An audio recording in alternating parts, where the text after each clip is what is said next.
ಸಿದ್ದರಾಮಯ್ಯನವರ ಈ ಒಂದು ನೇತೃತ್ವದ ಸರ್ಕಾರ ಏನಿದೆ 2.5 ವರ್ಷ ಪೂರೈಸಿದೆ. ಇನ್ನು ಬಳ್ಳಾರಿಯಲ್ಲಿ ಬಿಜೆಪಿ ಸಂಸದ ಗೋವಿಂದ ಕಾರಜೋಳ ಅವರು ರಾಜ್ಯ ಸರ್ಕಾರದ ವಿರುದ್ಧ ವಾಗ್ದಾಳಿಯನ್ನು ನಡೆಸಿದ್ದಾರೆ.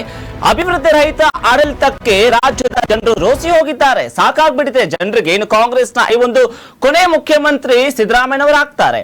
ಬಳ್ಳಾರಿ ನೆಲದಲ್ಲಿ ನಿಂತು ಹೇಳ್ತಿದ್ದೇನೆ ಅಂತ ಗೋವಿಂದ ಕಾರಜೋಳ ಅವರು ಕಿಡಿಕಾರಿದ್ದಾರೆ ರಾಜ್ಯ ಸರ್ಕಾರದ ವಿರುದ್ಧ. ಭವಿಷ್ಯ ಅಲ್ಲ, ಸತ್ಯವನ್ನು ಹೇಳ್ತಿದ್ದೇನೆ.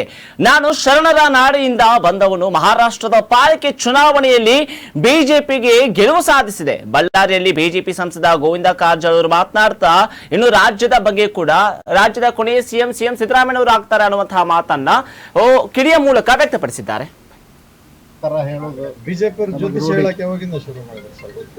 ಭವಿಷ್ಯ ಹೇಳೋದು ನಾವು ಏನೇನು ಹೇಳಿದ್ವಿ ಅದೆಲ್ಲ ಆಗಿದೆ. ನಿನ್ನೆನೆ ಮಹಾರಾಷ್ಟ್ರದಲ್ಲಿ 27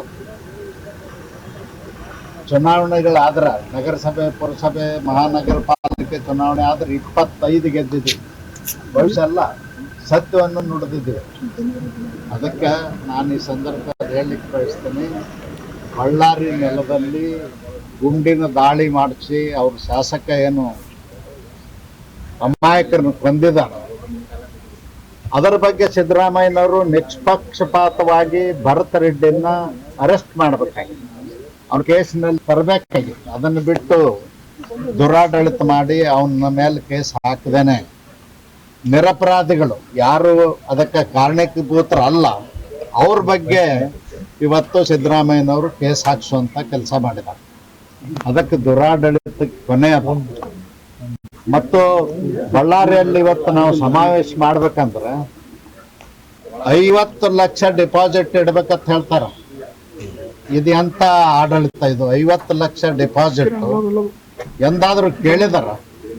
ಇಡೀ ಸ್ವತಂತ್ರ ಭಾರತದ ಇತಿಹಾಸದಲ್ಲಿ ಸಾರ್ವಜನಿಕ ಸಭೆ ಸಮಾರಂಭಗಳಿಗೆ ಪ್ರೊಟೆಸ್ಟ್ ಮಾಡ್ತಕ್ಕಂತ ಸಭೆಗಳಿಗೆ ಯಾವತ್ತೂ ಕೂಡ ಅಡ್ಡಿಪಡಿಸಿಲ್ಲ, ಅಡ್ಡಿಪಡಿಸ್ಲಿಕ್ಕೆ ಸಾಧ್ಯನೂ ಆಗಿಲ್ಲ. ಬ್ರಿಟಿಷರು ಕೂಡ ಬ್ರಿಟಿಷರ ವಿರುದ್ಧ ದುರಾಡಳಿತ ಮಾಡಿದಾಗ ಈ ದೇಶದ ಜನ ರೊಚ್ಚಿಗೆದ್ದು ಅವ್ರನ್ನ ಈ ದೇಶದಿಂದ ಓಡಿಸಿದ್ರು. ಅದೇ ರೀತಿ ಸಿದ್ದರಾಮಯ್ಯನೂ ಓಡಿಸುವಂತ ಕಾಲ ಹತ್ತಿರ ಬಂದ.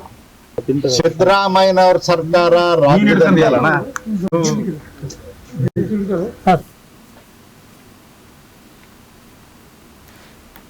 ಹೇಗೆ ಸಿಎಂ ಸಿದ್ದರಾಮಯ್ಯ ಹೇಗೆ ಬ್ರಿಟಿಷ್ ಅವರನ್ನ ನಮ್ಮ ಭಾರತದ ಜನರು ಹೇಗೆ ಓಡಿಸಿದ್ರು, ಹಾಗೆ ಸಿಎಂ ಸಿದ್ದರಾಮಯ್ಯರನ್ನ ಸಿಎಂ ಈ ಒಂದು ಕುರ್ಚಿಯಿಂದ ಕರ್ನಾಟಕದ ಜನರು ಇಳಿಸ್ತಾರೆ. ಬಳ್ಳಾರಿ ಗಲಭೆ ಪ್ರಕರಣ ವಿಚಾರಕ್ಕೆ ಸಂಬಂಧಪಟ್ಟಂತೆ ಅವರು ಕೂಡ ಮಾತನಾಡಿದ್ದಾರೆ. ಬಳ್ಳಾರಿ ಬ್ಯಾನರ್ ಗಲಭೆ ಪ್ರಕರಣ ಮೃತ ಈ ಒಂದು ರಾಜಶೇಖರ್ ನಿವಾಸಕ್ಕೆ ಬಿಜೆಪಿ ನಾಯಕರ ಭೇಟಿಯಾಗಿರುವಂತದ್ದು.